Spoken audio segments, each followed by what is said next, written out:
Hello friends, आज की video में हम जो पिछला हमारा टॉपिक जो कल का चल रहा था ऋग्वैदिक सभ्यता की सामान्य जानकारी पर हमने बात की थी पिछले वीडियो में। आज हम बात करेंगे ऋग्वैदिक सभ्यता या वैदिक काल के अंतर्गत जो सामाजिक दशा थी उस सामाजिक दशा का उल्लेख हम आज इस वीडियो में करेंगे। जैसा कि आप जानते हैं सभी, वेद 4 हैं और वेद ही आर्यों की इस प्राचीन संस्कृति सभ्यता के जानकारी के प्रमुख स्रोत हैं। वेदों में क्या है? वेदों में मंत्र हैं, मंत्रों का संग्रह है। उन मंत्रों को ऋग्वैदिक आर्यों ने लौकिक और पारलौकिक जगत में अपने आध्यात्मिक और भौतिक सुखों को प्राप्त करने के लिए उन मंत्रों की रचना की। प्रारंभ में अगर हम सूक्ष्म तरीके से देखते हैं तो हमें पता चलता है कि ऋग्वैदिक आर्य जिन्होंने मंत्रों के आधार पर सबसे पहले सामूहिक सामाजिक मान्यताओं को प्राथमिकता देते हुए उन मंत्रों की स्थापना की। उनके पीछे उद्देश्य इस जगत में भौतिक सुखों को प्राप्त करना और मृत्यु के उपरांत आध्यात्मिकता के मार्ग पर अग्रसर होते हुए जीवन के सर्वोच्च जो उनका लक्ष्य था, मोक्ष की प्राप्ति करना था। वैदिक काल में जो सामाजिक स्थिति थी, उन सामाजिक स्थिति में हम सबसे पहले जो समाज की जो सबसे प्रारंभिक इकाई थी वो परिवार था और परिवार से ही ऋग्वैदिक आर्यों के समाज का निर्माण होता हमें दिखाई देता है। संयुक्त परिवार प्रणाली या संयुक्त परिवार व्यवस्था ये ऋग्वैदिक आर्यों की सामाजिक विशेषता को झलकाती है।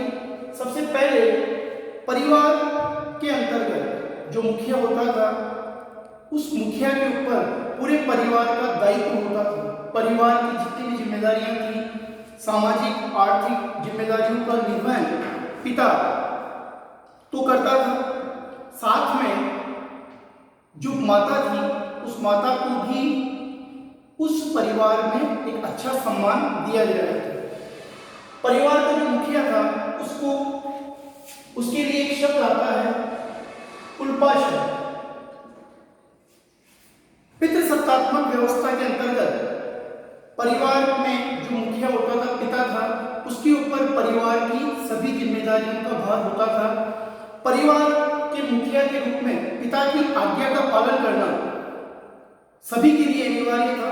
अगर कोई पुत्र या परिवार का सदस्य उस पिता की आज्ञा की अवहेलना करता था तो उसे दंड देने का अधिकार भी पिता को प्राप्त था। जब पिता की मृत्यु हो जाती थी तो उसका ज्येष्ठ पुत्र, बड़ा पुत्र, उसकी मृत्यु के उपरांत परिवार का मुखिया का दायित्व संभालता था और मुखिया का दायित्व संभालते हुए परिवार की सभी जिम्मेदारियां उसे निभानी होती थी। ऋग्वैदिक आर्यों के जो पारिवारिक स्थिति थी उसमें उत्तराधिकार अर्थात गोद लेने की प्रथा भी हमें देखने को मिलती है। तो सारांश ऋग्वैदिक आर्यों की जो सामाजिक स्थिति थी, जो समाज का आधार था, वो सबसे छोटी इकाई, सबसे प्रारंभिक इकाई परिवार थी। परिवार में मुखिया का पद सर्वप्रमुख था और पितृसत्तात्मक सत्ता का पक्ष अगर हम देखें तो उस सामाजिक स्थिति में हमें देखने को मिलता है। दूसरा, हम विवाह की बात करते हैं। उनके समाज का निर्माण में, उनकी सामाजिक प्रथाओं में विवाह की क्या वरीयता थी, क्या उसकी भूमिका थी। जैसा कि आप जानते हैं कि प्राचीन भारत के जो हमारी संस्कृतियों में जो संस्कारों की महत्ता है, उनसे समाज का निर्माण होता हमें दिखाई देता है। ऋग्वैदिक आर्यों के सामाजिक जीवन में विवाह जो प्रथा थी, उस प्रथा को एक पवित्र संस्कार के रूप में स्थान प्राप्त था। विवाह करके व्यक्ति समाज का निर्माण तो करता ही था, साथ ही इस विवाह संस्कार के अंतर्गत जो वरीयता ऋग्वैदिक समाज में, पुरुष प्रधान समाज में एक महिलाओं को सम्मान की जो झलक हमें दिखाई देती है वो ऋग्वैदिक समाज में हमें दिखाई देती है। पवित्र संस्कारों के रूप में विवाह संस्कार को मान्यता देकर संतानोत्पत्ति के माध्यम से समाज और परिवार का निर्माण करना उनका मुख्य ध्येय है। ऋग्वैदिक आर्यों के सामाजिक जीवन में विवाह के कई प्रकार थे। विवाह के अंतर्गत एक पत्नी विवाह, बहुपत्नी विवाह का भी ऋग्वैदिक समाज में हमें उनके जीवन में ये चीज हमें देखने को मिलती है। विवाह के माध्यम से जितने भी धार्मिक कार्यक्रम थे, धार्मिक संस्कार थे, उन संस्कारों को संपन्न करना भी विवाह संस्कार के अंतर्गत आता था। व्यक्ति विवाह करके विवाह के द्वारा उन धार्मिक संस्कारों को, उन सामाजिक संस्कारों को पूरा करता था। ऋग्वैदिक आर्यों के जो अगला बिंदु है, नारी का स्थान। ऋग्वैदिक समाज में नारी को सर्वप्रमुखता दी गई। नारी को पुरुष प्रधान समाज में नारी का महत्व कम नहीं आंका गया था। नारी को शिक्षा प्राप्त करने का अधिकार था। नारियां खुले रूप से शिक्षा प्राप्त करती थी और धार्मिक कार्यक्रमों में जैसे यज्ञ है, इनमें भी नारियां अपना योगदान देती थी। हमें ऋग्वैदिक समाज में ऐसी कई विदुषी स्त्रियों का हमें वर्णन मिलता है, जैसे लोपामुद्रा, घोषा, विश्वारा इत्यादि महिलाएं जो थी वो ऋग्वैदिक समाज में अपना नारी का स्थान प्राप्त, अब नारी का प्रमुख स्थान प्राप्त किए हुए थी और इनको शैक्षिक अधिकार तो थे ही, साथ ही समाज में इनको एक सम्मानजनक स्थान भी प्राप्त था। ये हमें ऋग्वैदिक समाज में देखने को मिलता है। हाँ, एक यहाँ पे एक विशेष बात ये है कि ऋग्वैदिक समाज में स्त्रियों को संपत्ति का अधिकार नहीं था।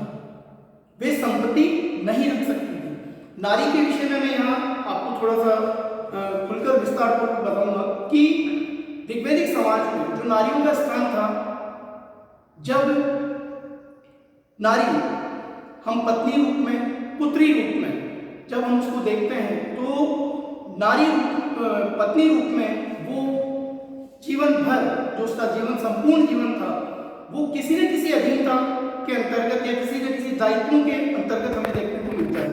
जब उसका विवाह होता था, जब वो जन्म लेती थी तो अपने पिता के सानिध्य में, जब तक उसका विवाह नहीं हो तब तक वो उसके संरक्षण में रहती थी और विवाह के उपरांत वो पति के संरक्षण में रहती थी और जब उसके पति की मृत्यु हो जाती थी तो ज्येष्ठ पुत्र अर्थात परिवार में जो भी व्यक्ति जो पुत्र है या पुत्रियां हैं उनके सानिध्य या संरक्षण में उसको पूरा जीवन जीना होता है। तो नारी की स्थिति हमें ये दर्शाती है कि ऋग्वैदिक समाज में बौद्धिक आधार पर नारी को एक सम्मानजनक स्थान दिया गया। ये ऋग्वैदिक समाज में हमें नारी की स्थिति देखने को मिलती है।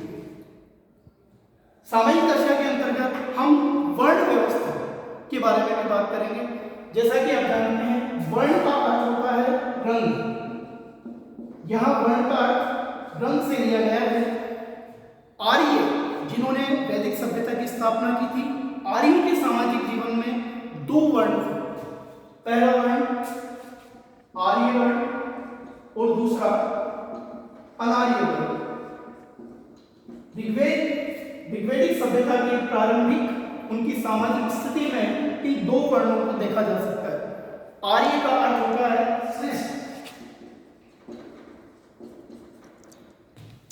आर्यों ने के जीवन में या उनके सामाजिक जीवन में हमें जाति व्यवस्था देखने को नहीं मिलती है। क्यों? क्योंकि आर्यों ने जो उनकी सामाजिक स्थिति थी उसमें प्रथम संकेत हमें जो प्राप्त होता है वो ऋग्वेद में हमें देखने को मिलता है। ऋग्वेद के 10वें मंडल में के पुरुष सूक्त में विराट पुरुष के मुख से इन वर्णों की उत्पत्ति का सिद्धांत हमें दिखाई देता है। जैसा कि आप जानते हैं कि ऋग्वैदिक समाज में 4 वर्ण थे और इनकी उत्पत्ति का जो सिद्धांत है वो हमें ऋग्वेद से प्राप्त होता है। ऋग्वेद में के 10वें मंडल के अंतर्गत विराट पुरुष के मुख से एक इन 4 वर्णों की उत्पत्ति होती है। पहला वर्ण था ब्राह्मण, दूसरा था क्षत्रिय, तीसरा था वैश्य और चौथा था शूद्र। इन वर्णों की उत्पत्ति के पीछे जहां हम बारीकी रूप से इसका अध्ययन करते हैं तो हमें कहीं न कहीं कर्म का सिद्धांत अर्थात कर्म आधारित सामाजिक व्यवस्था में ये वर्ण समाज में निरूपित किए गए थे और कालांतर में हम देखते हैं कि यही वर्ण जाति के रूप में वहां पर जाति के रूप में स्थापित हमें दिखाई देते हैं। भारत में पहले जाति व्यवस्था नहीं थी। उसका प्रारंभिक अगर हम स्तर देखते हैं या प्रारंभिक स्थिति में वर्णों की स्थिति देखते हैं तो हमें पता चलता है कि ये 4 वर्ण ब्राह्मण, क्षत्रिय, वैश्य और शूद्र। ब्राह्मण जो वर्ण था उसका कार्य था दान लेना, शिक्षा से संपन्न होकर यज्ञ करवाना, धार्मिक कार्यक्रम करवाना, ये ब्राह्मण का कार्य था। दूसरा जो वर्ण था क्षत्रिय वर्ण, इसका दायित्व था समाज की रक्षा करना, समाज के हितों की रक्षा करते हुए समाज के सभी हितों की पूर्ति करना उसका दायित्व समझा गया था। और साधारणतः हम रक्षा से भी इसको ले सकते हैं कि राजा के दायित्व प्रजा की रक्षा करना था। तीसरा वर्ण जो था वो था वैश्य वर्ण। वैश्य जो समाज को गति देता था, समाज की को कृषि, पशुपालन, व्यापार, वाणिज्य करके और जिसने समाज को एक आधार दिया वो वर्ण वैश्य वर्ण कहलाया। और चौथा जो वर्ण था वो था शूद्र वर्ण, जिसकी उत्पत्ति पैरों से मानी गई है। शूद्र के अंतर्गत कर्म आधारित ऐसे कई प्रमाण मिले हैं जहां पर शूद्रों ने समाज को गति दी और यहाँ पर विराट पुरुष के रूप में जहाँ चारों वर्णों की उत्पत्ति का सिद्धांत शरीर के जिस प्रकार विभिन्न अंग एक दूसरे को प्रभावित करते हैं या उनके बिना शरीर का अस्तित्व नहीं है, उसी प्रकार इन चारों वर्णों के पारस्परिक सहयोग से समाज का अस्तित्व कल्पना पर ही आधारित था। कितने गहन चिंतन के उपरांत या कितने गहन चिंतन के बाद जिस विचारधारा को ऋग्वैदिक समाज में हम देखते हैं जहां पर कर्म के सिद्धांत को प्राथमिकता दी गई और उसके सिद्धांत पर समाज को बनाया गया या निर्मित किया गया। कालांतर में इन व्यवस्थाओं में हमें परिवर्तन होता दिखाई देता है। समाज में ये वर्ण जो प्रारंभिक रूप में बदले जा सकते थे कर्म के आधार पर, कालांतर में यही कर्म समाज में, यही वर्ण और इनका कर्म समाज में स्थायी रूप से स्थापित हो गया और भारत में यही से कालांतर में फिर एक अन्य व्यवस्था जिसको जाति व्यवस्था कहा जाता है, ये जाति व्यवस्था समाज में निरूपित होती हमें दिखाई देती है।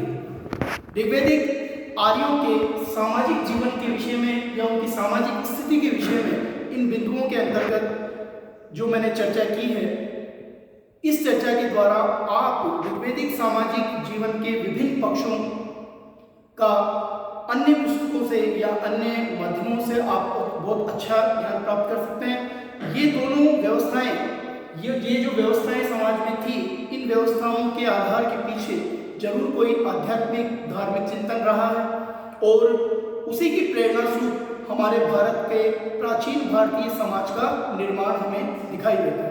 आज के वीडियो में इतना ही। कल के वीडियो में हम बात करेंगे ऋग्वैदिक आर्यों की आर्थिक स्थिति या उनकी आर्थिक दशा के बारे में। धन्यवाद।